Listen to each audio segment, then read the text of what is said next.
Hi guys, very good afternoon. कैसे हो आप लोग? सब बढ़िया हो? सब सेफ से हो इस लॉकडाउन में? देखो यार, बहुत ज्यादा ये आपकी कोरोना वायरस जो है फैलते जा रही है। ठीक है, तो आपको क्या करना है, घर में साफ सफाई करके रखना है और अपने आप को शुद्ध ही क्या करना है, खुद है ना, सेफ से रखना है। ओके, तो सबसे पहले हम लोग ये बात करेंगे आज हम लोग एक्चुअली हमारे स्कूल पे क्या हो रहा है ना कि एक कोरोना के सेंटर बन चुकी है। तो कोरोना के सेंटर बन चुकी है तो मैं थोड़ा सा भी वीडियो नहीं दे पा रहा हूँ, ठीक है, लेकिन फिर भी आपके एग्जाम के पर्पज से मैं कैसा भी करके आपको क्लियर कर दे रहा हूँ। ओके, तो हम लोग आज स्टार्ट करने वाले हैं। मैंने आपको कल बता रखा था इलेक्ट्रिक मोटर के बारे में। किसके बारे में? इलेक्ट्रिक मोटर के बारे में। अब ये सबसे पहले समझना है कि सर इलेक्ट्रिक मोटर जो है किस प्रिंसिपल पे वर्क करता है। तो इलेक्ट्रिक मोटर जो है आपको फ्राइडे लेफ्ट हैंड पे वर्क करता है या फ्लैगिंग लेफ्ट हैंड पे वर्क करता है। ये चला क्लियर हो गया। अब देखना हम लोग को ये है, क्या देखना है कि आज हम लोग बात करेंगे इलेक्ट्रिक जनरेटर पे। इलेक्ट्रिक जनरेटर जो होता है ना, दो प्रकार के जनरेटर होता है। एक एसी जनरेटर होता है, दूसरा होता है डीसी जनरेटर। जिस प्रकार से करंट हमारा दो प्रकार की होती है, एसी करंट और डीसी करंट। एसी करंट का मतलब क्या होता है? अल्टरनेट करंट, मतलब कि एक बार पॉजिटिव होगा फिर निगेटिव होगा, पॉजिटिव होगा निगेटिव होगा। मतलब इस प्रकार से हाफ रोटेशन में क्या करता हुआ एक कंप्लीट सर्कुलेशन करता है। और डीसी में क्या होती है, जो डायरेक्ट होता है ना, डायरेक्ट करंट होती है। मतलब ये कह सकते हैं कि डीसी वाली जो करंट होता है जिसमें हम लोग बैटरी सेल वगैरह जो यूज करते हैं, बट अगर हम लोग डायरेक्ट अगर इलेक्ट्रिक करंट के द्वारा पास करवाते हैं, मतलब ट्रांसफार्मर के द्वारा पास करवाते हैं, सर्किट के द्वारा पास करवाते हैं, तो क्या होता है उसमें एसी करंट होता है। ओके, अब इस चीज को पढ़ने के लिए हम दो चीज को पहले पढ़ना होगा। किस चीज के बारे में? गैल्वेनोमीटर, गैल्वेनोमीटर और है ना इलेक्ट्रोमैग्नेटिक इंडक्शन के बारे में। देखिए, मैं आपको शायद बता चुका हूं। ओके, थोड़ा सा हटा दो यार, है ना। सबसे पहले मैं फिर से बोल दे रहा हूं, आप लोग भी थोड़ा सा इस चीज को यूज कीजिए और क्या रहिए, सेफ से रहिए। हो जाओगे ना? चलो ठीक है। ओके, मैं क्या बोल रहा हूं आप लोगों को कि जिस प्रकार से मैंने बताया था एमीटर के बारे में। एमीटर क्या है? एमीटर एक ऐसी डिवाइस होती है जो इलेक्ट्रिक करंट को मेजरमेंट करने के लिए हम लोग यूज करते हैं। वोल्ट मीटर क्या है? वोल्ट मीटर एक ऐसी डिवाइस है जो पोटेंशियल डिफरेंस को, वोल्टेज को मेजरमेंट करने के लिए हम क्या करते हैं, अप्लाई करते हैं। लेकिन एक हमारे पास इंस्ट्रूमेंट है। कौन सा इंस्ट्रूमेंट है? गैल्वेनोमीटर है। कौन सा है? Galvanometer, galvanometer. तो गैल्वेनोमीटर का काम क्या होता है? देखिए, इसका इस प्रकार से रहता है और ये क्या रहता है, यहाँ पे जी लिखा रहता है। ओके, क्लियर हो गया।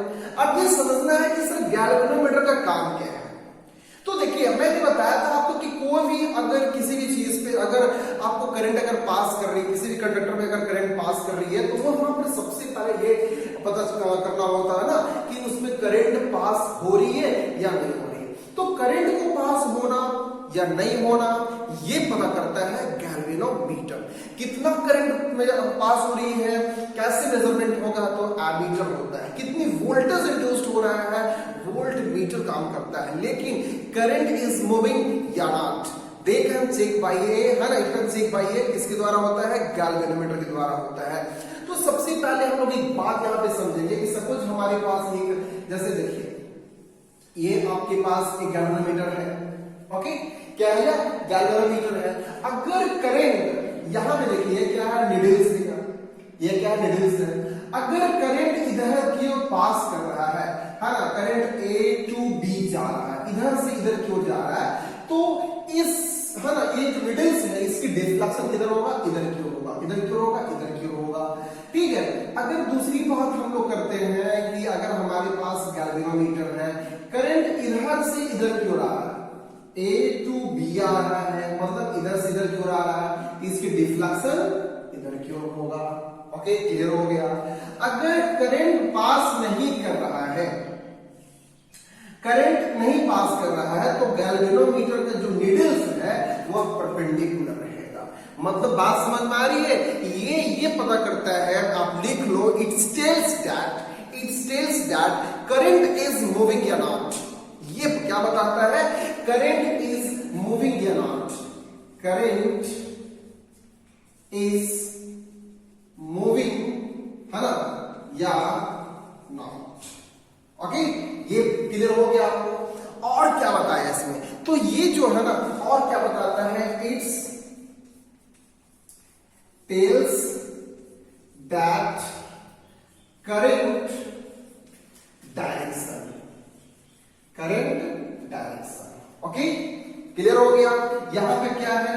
करंट नहीं है, आपका करंट पास नहीं किया जा रहा है। यहां पे क्या है, करंट इधर से इधर की ओर आ रहा है, डिफ्लेक्शन इधर की ओर होगा। यहां करंट क्या है, इधर से इधर की ओर जा रहा है। तो गैल्वेनोमीटर का काम क्या है बच्चों, यहां पे काम यह है कि गैल्वेनोमीटर क्या करता है, करंट को डिफ्लेक्शन करता है, करंट किस डायरेक्शन में जा रहा है, करंट मूव कर रहा है कि नहीं कर रहा है, ये पता करता है कौन, गैल्वेनोमीटर। ओके, क्लियर हो गया। तो ये बात आ गया। अब दूसरी बात यहां पे ये समझना है, समझना क्या है, इस चीज को समझिए। मैंने आपको इसके पहले बता रखा था इलेक्ट्रिक मोटर में कि कोई भी करंट जो होता है, करंट का परपेंडिकुलर होता है मैग्नेटिक फील्ड। इसका मतलब है कि करंट अगर इधर की ओर जा रहा है तो मैग्नेटिक फील्ड इधर की ओर होगा, मैग्नेटिक फील्ड इधर होगा। मैग्नेटिक फील्ड का सिंबल क्या है, डी से लिखते हैं लोग। ये वेक्टर क्वांटिटी हो गया क्योंकि इसके पास डायरेक्शन होता है। ये बात आपको क्लियर हो गया। तो आप समझना है आपको यहाँ पे कि सपोज अगर हम क्या करते हैं, किसी भी एक वायर लेते हैं, मतलब एक कॉइल लेते हैं इस प्रकार से, और इस कॉइल को हम लोग क्या कर रहे हैं, एक कनेक्शन से इसको जोड़ दे रहे हैं, प्लस है या माइनस है। क्लियर हो गया। अब यहां पे समझना है कि ये जो कनेक्शन जोड़ा गया है ये किस चीज का है, तो गैल्वेनोमीटर है। ओके, अब देखिए यहां पे क्या करते हैं, एक मैग्नेट को लेते हैं, मैग्नेट, ये आपकी नॉर्थ पोल है, ये साउथ पोल है। अगर हम इस करंट को, इस मैग्नेट को इधर की ओर मूव करेंगे, इधर की ओर मूव करेंगे, तो ये गैल्वेनोमीटर का डिफ्लेक्शन इधर की ओर हो जाएगा। ओके, उधर की ओर भागेगा। ओके, अब हम क्या करेंगे, इस मैग्नेट को इधर की ओर हम खींचेंगे तो ये डिफ्लेक्शन इधर की ओर हो जाएगा, चेंज करेगा। ठीक है, अगर कुछ डिस्टेंस पर हम रख देते हैं, अगर मैग्नेट को हम यहां पे रखते हैं तो ये डिफ्लेक्शन कैसा होगा, परपेंडिकुलर हो जाएगा। मतलब कहने का मतलब क्या हो गया कि किसी भी किसी भी कंडक्टर में, किसी भी कॉपर कंडक्टर में है ना, जिसमें करंट पास करता है, अगर उसके नियर बाई हम क्या करते हैं, मैग्नेट को लेकर जाते हैं, और मैग्नेट को जैसे देखिए ये है ना इस प्रकार से है, अगर हम ये दोनों को नजदीक ला रहे हैं तो डिफ्लेक्शन इधर की ओर हो जाएगा, अगर इधर की ओर ले जाएंगे इधर की ओर हो जाएगा, अगर डिस्टेंस पे रहेगा तो क्या होगा, परपेंडिकुलर रहेगा, कोई भी डिफ्लेक्शन नहीं होगा। तो ये जो बात आपकी है ना, ये कंडीशन करने का मतलब ये हो गया कि गैल्वेनोमीटर आपको ये पता किया है कि वो आपकी करंट की मोशन है या नहीं है। दूसरी बात ये बताया है वह कि करंट के डायरेक्शन क्या है। ओके, उसके बाद हम लोग कॉइल भी ले लिए कि कॉइल भी लेकर हम लोग यूज किए हैं। सीबीएसई ने क्वेश्चंस क्या पूछा था कि अगर दो कॉइल लेते हैं, एक कॉइल लिए हैं, एक कॉइल और लिए हैं, अगर दो कॉइल लेते हैं तो दोनों कॉइल को आपस में हम क्या करेंगे, है ना, अपनी ओर लाएंगे, फिर उसके क्या करेंगे, अवे की ओर करेंगे, ठीक है ना। तो एक बार क्या करेंगे, हम लोग अट्रैक्ट करवाएंगे, फिर हम क्या करवाएंगे, उसको रिपील करवाएंगे। तो कंडीशन क्या होगा, उस कंडीशन में क्या होता है, गैल्वेनोमीटर के डिफ्लेक्शन मूवमेंट होना शुरू होता है। अगर हम बात करते हैं सिंगल कॉइल का, और यहां पे इसकी कंपेयर में कोई भी जो वैसी पदार्थ, वैसे सब्सटेंस यहां पे नहीं है जो मैग्नेट को प्रोड्यूस कर रहा है, तो मैग्नेटिक फील्ड लाइंस प्रोड्यूस जो नहीं करेगा तो ये क्या करेगा, ये डिफ्लेक्शन नहीं होगा। लेकिन ये क्या हो रही है, मैग्नेटिक फील्ड लाइंस प्रोड्यूस हो रही है, इस प्रकार से हो रही है, इस प्रकार से हो रही है। हो गया।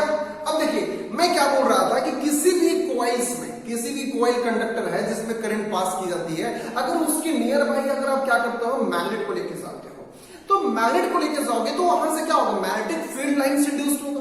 अब मैग्नेटिक फील्ड लाइंस जब इंड्यूस होता है तो जब हम गैल्वेनोमीटर को सर्किट में हम ऐड करेंगे तो क्या हो जाएगा, गैल्वेनोमीटर क्या करेगा, डिफ्लेक्शन करना शुरू करेगा। बोलोगे सर क्यों करना शुरू करेगा यार, इसलिए करना शुरू करेगा क्योंकि उस कंडक्टर में मैग्नेट क्या किया है, मैग्नेटिक फील्ड लाइंस क्या किया, इंटर कर गया। इंटर करने के कारण क्या होती है, उसमें करंट जनरेट हो जाती है। करंट जनरेट होने के कारण क्या होता है, वो डिफ्लेक्शन करना शुरू कर दिया। तो बच्चों ये बताओ कि ये वाली जो प्रक्रिया है, ये वाली जो प्रोसेस है, इस प्रोसेस को बोला जाता है मैग्नेटिक इंडक्शन, इलेक्ट्रोमैग्नेटिक इंडक्शन। क्या बोलेंगे इस चीज को, ये लिख लिए थे आप, ठीक है। चलिए मैं इसको थोड़ा साफ कर देता हूं। ओके, क्लियर हो रही है, चलो बहुत अच्छी बात है ना। अब यहां पे समझना है हम लोग का टॉपिक क्या है, EMI, इलेक्ट्रो, है ना। ये क्या हो गया, मैग्नेटिक, ये क्या हो गया, इंडक्शन, इलेक्ट्रोमैग्नेटिक इंडक्शन। अब ये समझना है कि सर इलेक्ट्रोमैग्नेटिक इंडक्शन क्या होती है, तो आप यहां पे लिख दीजिए the direction of current, the direction, है ना, यहां पे लिख दीजिए आप the direction of current, the direction of current can be reversed bye, can be reversed bye, can be reversed by changing, है ना, फिर से सुनिए, the direction of current can be reversed by the, है ना, reversed by changing of direction of motion, changing of direction of motion, direction of motion, या by changing of polarity, by changing of polarity, या भी कर सकते हो bye, या changing of polarity. Okay, देखिए क्या है, the direction of current, the direction of current can be reversed bye changing of direction of motion, direction of motion, direction of motion और चेंजिंग ऑफ पोलैरिटी। देखिए अगर हम coil है मेरे पास, तो कॉइल से क्या करते हैं, डायरेक्शन को रिवर्स लेके जाते हैं, चेंज करते हैं, अपोजिट लेके जाएंगे, तो गैल्वेनोमीटर का डिफ्लेक्शन भी चेंज करेगा, अगर उसके नजदीक की ओर लेकर आएंगे तो भी चेंज करेगा, अगर हम कुछ अपार्ट पे रखेंगे जहां पे मैग्नेटिक फील्ड लाइंस कवर नहीं कर पाता है तो क्या करेगा, वो डिफ्लेक्शन नहीं होगा। So that process we call as a electromagnetic induction. Okay, आज की हमारी जो टॉपिक थी इलेक्ट्रिक जनरेटर के बारे में, एसी जनरेटर के बारे में। तो आप जनरेटर को जान रहे हो, जनरेटर क्या होता है ये समझना है। तो जनरेटर जो सबसे पहले मैं बताता हूं, बट जनरेटर जो है ना इसी प्रिंसिपल पे वर्क करता है। किस पे करता है, इलेक्ट्रोमैग्नेटिक इंडक्शन पे वर्क करता है। फिर से सुन लो, electric generator work on the principle of electromagnetic induction. यहां पे एक फोर्स इंड्यूस्ड होता है, एक फोर्स इंड्यूस्ड होता है आपकी कॉइल और मैग्नेट के बीच में। कौन सी फोर्स हो रहा है, EMF, electromagnetic force, electromagnetic force. और ये फोर्स इज इक्वल टू होता है BIL, BL, ठीक है, कर सकते हैं, बिल कर सकते हैं याद करने के लिए। B क्या है, मैग्नेटिक फील्ड, I क्या है, करंट, L क्या है, लेंथ ऑफ वायर।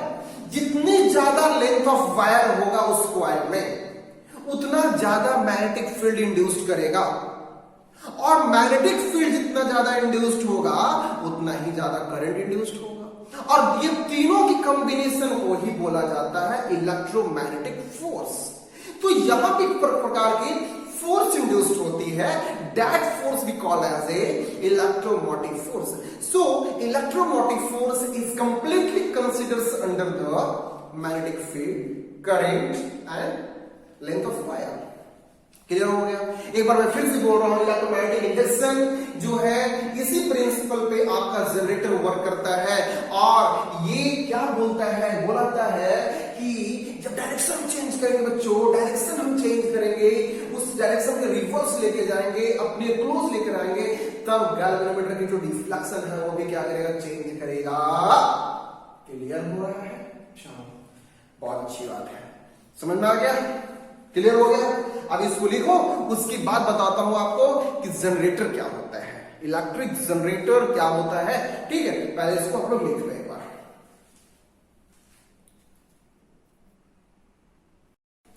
हो गया। अब हम लोग पढ़ने जा रहे हैं किस चीज के बारे में, इलेक्ट्रिक जनरेटर के बारे में, ठीक है। आ जाइए, इलेक्ट्रिक जनरेटर। आप लोग जनरेटर समझते हो बच्चों? जनरेटर देखे हो, मोटर तो देखा होगा, बहुत सारा पानी हम लोग बर्बाद करते रहते हैं घर में, ठीक है ना? कभी कभी ऐसा होता है जाके खोल के बैठ जाते हो, सो रहे हो सुबह सुबह में रूम में जाके बाथरूम में, ठीक है ओके। तो इलेक्ट्रिक जनरेटर क्या होता है? इलेक्ट्रिक जनरेटर को हम लोग और भी क्या बोलते हैं? देखो इलेक्ट्रिक जनरेटर जो है ना दो प्रकार का होता है। एक होता है आपको डीसी जनरेटर, एक होता है AC generator. Okay, electric generator को और भी बोला जाता है डायनमो। क्या कहते हैं? डायनमो। आप लोग डायनमो देखा होगा, पहले के टाइम में क्या होता था, साइकिल वगैरह हम लोग यूज करते थे, जिसके कारण क्या होता था, मूविंग करता था, मूविंग करने से क्या होता था, इलेक्ट्रिसिटी जनरेट होता था, और इलेक्ट्रिसिटी जनरेट होने के कारण क्या होता था, बल्ब जलता था। ये होता था। ओके, अभी भी क्या होता है कि कभी कभी क्या करते हैं कि आजकल लोग इलेक्ट्रिसिटी को जनरेट करने के लिए उस चीज को हम लोग यूज कर लेते हैं, है ना? मूवमेंट होती है तो क्या होता है, वहां से इलेक्ट्रिसिटी जनरेट होता है। जैसे टरबाइन हो गया, स्टीम टरबाइन हो गया, विंड टरबाइन हो गया, गैस टरबाइन हो गया, ये सब सारे क्या है, जनरेटर है। हाँ, पढ़े थे लेकिन पता नहीं, चलो कराती है। तो यहां पे ये प्रिंसिपल करने के पहले समझना यह है कि इलेक्ट्रिक जनरेटर को हम लोग डिफाइन कैसे कर सकते हैं। सर, इलेक्ट्रिक मोटर के मतलब ये था कि इलेक्ट्रिकल एनर्जी से मैकेनिकल एनर्जी में चेंज होता था। अरे भाई वाह, उसका जस्ट उल्टा कर दो। उल्टा ये करना है, इलेक्ट्रिक जो जनरेटर होता है ये क्या करता है, mechanical energy to electrical energy में चेंज होता है। बोलेगा सर मैकेनिकल एनर्जी क्या है? तो मैकेनिकल एनर्जी उस एनर्जी को कहते हैं जिसमें मोशन होता हो, जिस चीज को मैं मूविंग करता हूं, नॉट मी, आप भी, ठीक है, बात समझ में आ गया ना? तो अगर मूविंग करने के बाद क्या होता है, ऐसा नहीं किसी आदमी को तुम जाके मूविंग कर रहा हो, सर क्या कर रहे हो कार के अंदर, तो मैं इलेक्ट्रिसिटी जनरेट कर रहा हूं, ये बात नहीं हो सकती। अब आपको यह समझना है कि सर किसको मूविंग करवाएंगे? क्या पापा को करेंगे, मम्मी को पकड़ के मूव करेंगे, या किसको मूव करेंगे? अपने आप में मूव करते रहेंगे? नहीं, देखेंगे इसके कंपोनेंट्स क्या क्या होती है। तो मैकेनिकल एनर्जी कहने का मतलब हो गया एक प्रकार का काइनेटिक एनर्जी, जिसके अंदर मूवमेंट होती हो। द काइनेटिक एनर्जी किसे कहते हैं? द ऑब्जेक्ट विच है ना हैविंग सम मूवमेंट, इसको काइनेटिक एनर्जी। ओके, अब ये देखना है कि इलेक्ट्रिक जनरेटर जो है work on principal of electromagnetic induction. EMI पर क्या करता है, ये वर्क करता है। इसकी प्रिंसिपल क्या है, इलेक्ट्रोमैग्नेटिक इंडक्शन। ये किसने दिया था? फ्लेमिंग तो अपने लेफ्ट हैंड रूल्स दिया, राइट हैंड रूल्स दिया, एम्पियर ने अपना कॉर्कस्क्रू रूल्स दिया, लेकिन ये किसने दिया था? तो सर ये जो है ना, ये जो प्रिंसिपल है ये फैराडे के द्वारा दिया हुआ चीज है। किसके द्वारा दिया हुआ है? फैराडे के द्वारा दिया हुआ है। फैराडे, माइकल फैराडे ने दिया था। किसने दिया था? माइकल फैराडे दिया था 200 ईयर्स बिफोर, 200 साल पहले बोला था किसी भी कॉइल कंडक्टर में अगर करंट पास करवाना है तो अगर मूविंग करवाइएगा तो मैग्नेटिक फील्ड वहां जनरेट होगा मैग्नेट से, और वो क्या करेगा, जितना ज्यादा मूव करेगा उतना ज्यादा करंट इंड्यूस्ड होगा। लेकिन लोग को समझ में नहीं आया, तो बोल दिया गया कि चेंजिंग ऑफ मोशन, किसी भी मोशन को चेंजिंग करना, मूवमेंट में लाना उस चीज को, और वह चेंजिंग करता है इलेक्ट्रिसिटी में।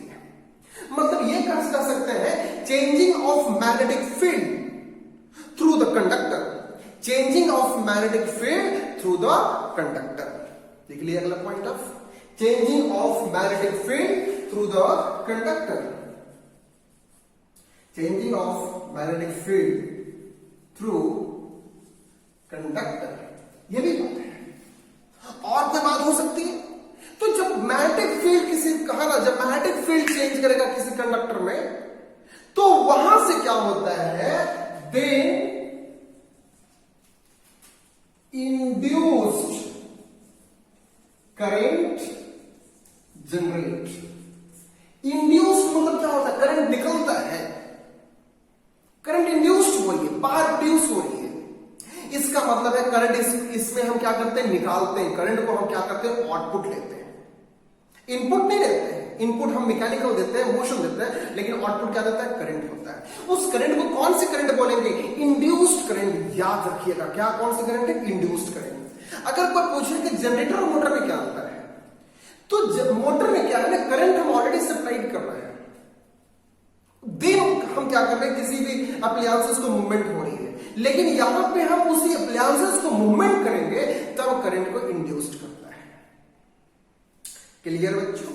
चलिए अब यहां पे ये समझना है कि सर इसकी वर्किंग प्रिंसिपल तो पता चल गया, लेकिन ये जो है आपको इसकी कंस्ट्रक्शंस क्या है। कंस्ट्रक्शन में सबसे पहले इन्होंने क्या लिया था माइकल फैराडे ने, तो दो हमारे पास मैग्नेट लिया, एक नॉर्थ है एक साउथ है। क्लियर? उसके बाद क्या लिया है, रेक्टेंगुलर कॉइल लिया है।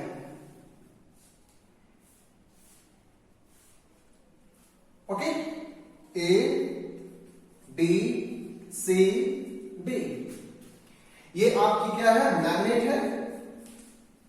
कौन सी मैग्नेट है, परमानेंट मैग्नेट है। ये क्या है आपका, इसे बोलते हैं armature. Armature A B C D क्या है आपका, आर्मेचर। एन और एस क्या है, magnet. A B C D क्या है, आर्मेचर। आर्मेचर मतलब क्या होता है, कॉइल है यार, ये और कुछ भी नहीं है। जैसे देखो एक प्रकार का ये ऐसा आर्मेचर बना दिया, इसके ऊपर इस प्रकार से वायर कॉइल किया हुआ है, ठीक है, तो ये क्या है, कॉइल है। क्या ये कॉइल है। अब देखिए यहां पे क्या है, इस प्रकार से निकाला। यहां पे क्या किया है, एक रिंग सेट किया है। यहां पे भी क्या किया है, रिंग सेट किया है, स्लिप रिंग। क्या बोलेंगे इसको, स्लिप रिंग। S1 और S2 कह सकते हैं। S1 एंड S2 क्या है, S1 एंड S2 क्या है, स्लिप रिंग है, स्लिप रिंग है। उसके बाद यहां पे क्या किया है, एक ब्रश फीड किया है, जिससे कनेक्शन निकालने के बाद, इससे कनेक्शन निकालने के बाद क्या हो रहा है, यहां पे हम लोग क्या कर रहे हैं, टमाटर जला रहे हैं। टमाटर जलेगा नहीं, बल्ब है। क्या करेंगे यार, बल्ब। सर ये तो पता चल गया, लेकिन स्लिप रिंग का काम क्या है, ब्रश का काम क्या है। ब्रश कौन कौन सा है यहां पे, एक B1 है, एक B2 है। B1 B2 क्या है बाबू, ब्रश है। ओके, यहां पे ये बात समझना है आपको, बात समझिएगा, स्लिप रिंग का काम क्या है। कंस्ट्रक्शन समझ गए, मैग्नेट, दो मैग्नेट है, ये आर्मेचर हो गया, स्लिप रिंग है, ये ब्रश में डाला हुआ, और यहां से क्या निकाला है आपको, एक बल्ब लाया। अब देखिए मैंने बोला था कि मैकेनिकल एनर्जी से चेंज करता है इलेक्ट्रिकल एनर्जी में। इसका मतलब जब तक मैं मूव नहीं करूंगा तब तक ये कैसे चेंज करेगा, नहीं। तो यहां पे एक हम क्या करते हैं, स्पिंडल लगाते हैं, मूविंग करने वाला हैंडल लगाते हैं, उसका स्पिंडल कहा जाता है। और ये स्पिंडल जो है यार कैसा मूव करता है, क्लॉकवाइज में, बैक नहीं करेगा, एंटी क्लॉक नहीं करेगा, हमेशा क्लॉकवाइज में करेगा। जितना मूविंग करवाएंगे ये क्लॉक है ना, मूविंग करेगा। तो आपको ये पता है कि ये करंट की डायरेक्शन है, ये इधर की ओर क्या है, मैग्नेटिक फील्ड है हमारा। तो ये किसने बताया, तो मैंने बताया था, मोटर ने आपको फ्लेमिंग लेफ्ट हैंड रूल्स के ऊपर। अब यहां पे आप यूज कीजिए फ्लेमिंग राइट हैंड रूल्स। क्या यूज करना है, Fleming right hand rule. Fleming right hand rules में क्या है, देखिए ये हो गया, ये हो गया ना, आपको समझ में आ रहा है, क्लियर हो गया। अब हमको क्या करना है, इस प्रकार से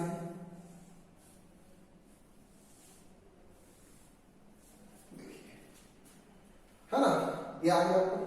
तो ये यहां पे ये बात समझिएगा कि यहां पे थंब क्या है ना, ये चीज क्या है, तो ये थंब है, ये आपको फोर्स इंडिकेट करेगा। क्या इंडिकेट करेगा, फोर्स इंडिकेट करेगा। और ये वाला क्या है, मैग्नेटिक फील्ड इंडिकेट करेगा।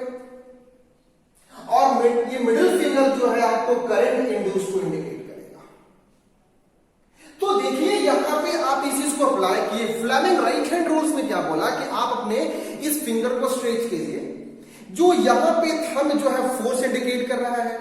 Four finger magnetic field, magnetic field सुनाई पड़ा? अरे ढोलू सुनाई पड़ा? बोलो हाँ या ना बोलो। क्या यार, बहुत बड़ा तुम लोग पढ़ाई थे, बदमाश हो गए, बताओ। ठीक है, अब यहां पे समझना है ये क्या है, मैग्नेटिक फील्ड नहीं, फोर्स इंडिकेट कर रहा है। ये क्या है, मैग्नेटिक फील्ड इंडिकेट किया है। ये मिडिल फिंगर क्या है, करंट इंडिकेट किया है। ओके, अब यहां पे देखिए, अगर करंट मेरा इधर से लग रहा है ऊपर की ओर, करंट ऊपर की ओर लग रहा है, तो मैग्नेटिक फील्ड कौन सा है, ये वाला है, तो मैग्नेटिक फील्ड इधर जाएगा। अब बताओ फोर्स किधर की ओर लगेगा, अपनी ओर, बाहर की ओर लगेगा, इस प्रकार से।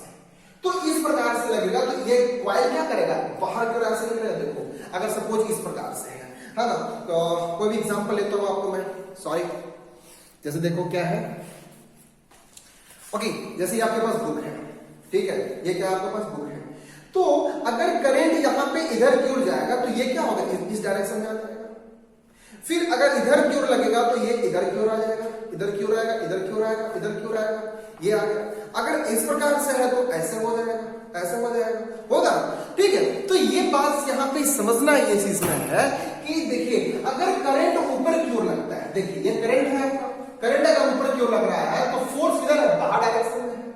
अब देखिए करंट क्या है, इधर की ओर गया है, इस डायरेक्शन में करंट जा रहा है, करंट इधर की ओर गया है, तो मैग्नेटिक फील्ड क्या हुआ, ऊपर की ओर लगा, लेकिन फोर्स किधर लगा, अंदर की ओर लगा। ये बात समझ में आ गया।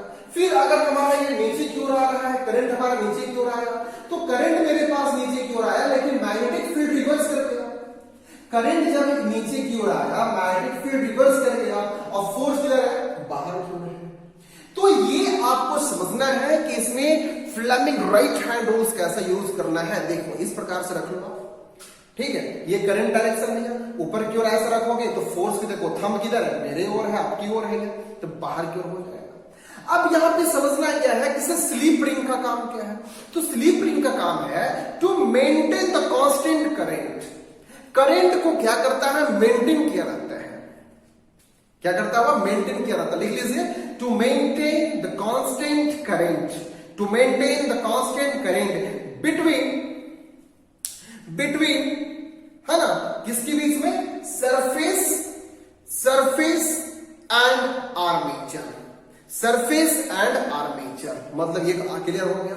तो यहां पे एक पॉइंट है सर, सरफेस क्या होता है, तो देखो बाबू, यहां पे सरफेस के मतलब कि स्लीप रिंग किसके टच में है, कौन से सरफेस के टच में, ब्रश के टच में।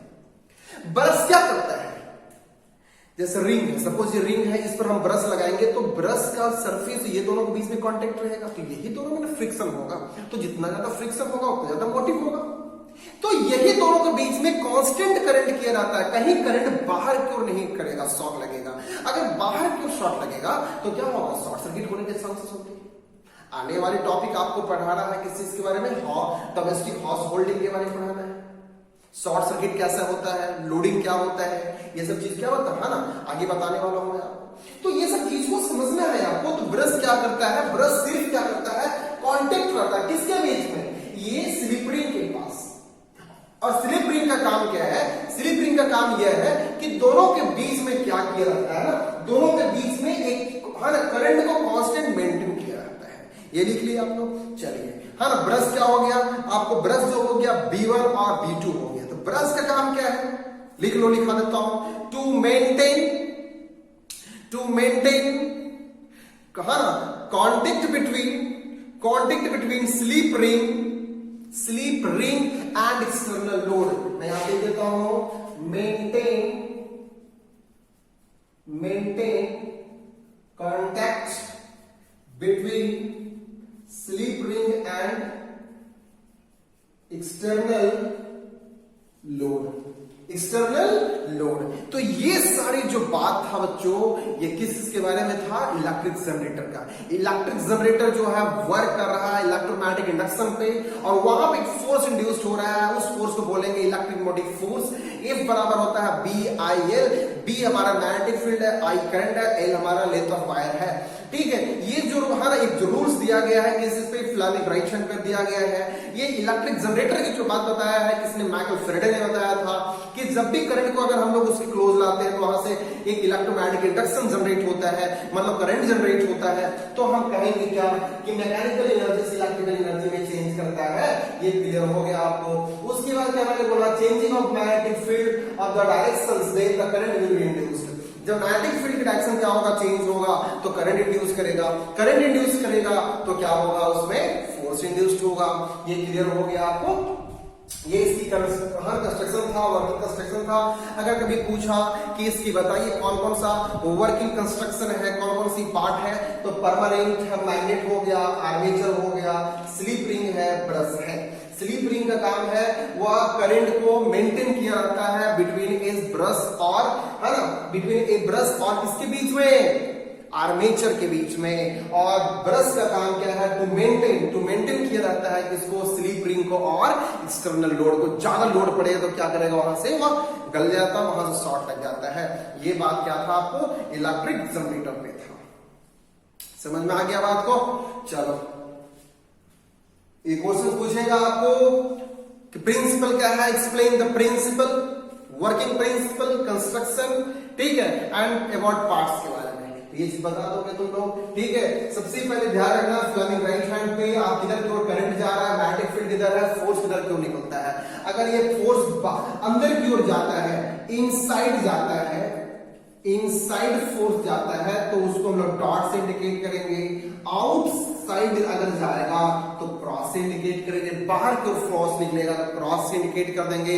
इनसाइड की ओर जाएगा तो डॉट से इंडिकेट करेंगे। ओके, सो ये आपकी टॉपिक हो गया, ठीक है ना। नेक्स्ट टॉपिक इसमें क्या बचा है आपको, हर डोमेस्टिक अप्लायंसेस के बारे में, लोडिंग के बारे में पढ़ना है, शॉर्ट सर्किट के बारे में पढ़ना है। तो मैं आशा कर रहा हूं आपको समझ में आ गया होगा। आप इस चीज को बनाओगे, समझोगे, लिखोगे, ठीक है, और थोड़ा सा इन स्टडी बुक को फॉलो कर लेंगे। Okay, thank you, bye bye. और क्या करना है आपको, घर में सही से सेफ से रहना है। Thank you.